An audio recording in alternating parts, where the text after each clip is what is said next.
नमस्कार दोस्तों, आज मैं आपके लिए नाच गीत लेके आई हूँ। सुनकर कमेंट में ज़रूर बताइए। शुरू करते हैं। बगिया लागल बा सुगनवा तनी उड़ाए दाना नदी, बगिया लागल बा सुगनवा तनी उड़ाए दाना नदी, तनी उड़ाए दाना नदी हो तनी उड़ाए दाना नदी, बगिया लागल बा सुगनवा तनी उड़ाए दाना नदी।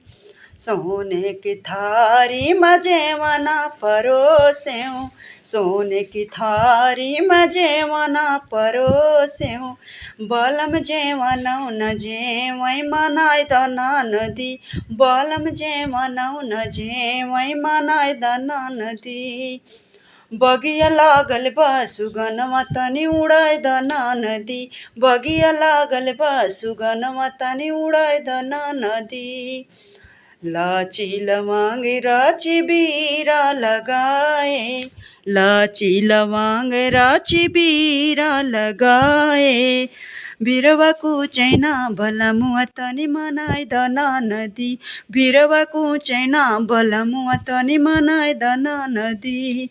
बगिया लागल बा सुगनवा तनी उड़ाय दना नदी, बगिया लागल बा सुगनवा तनी उड़ाय दना नदी। झझरे गेड़ुआवा गंगा जल पानी, झझरे गेड़ुआवा गंगा जल पानी, गेड़ुआ घोटैना बलमुआ तनी मनाय दना नदी, गेड़ुआ घोटैना बलमुआ तनी मनाय दना नदी।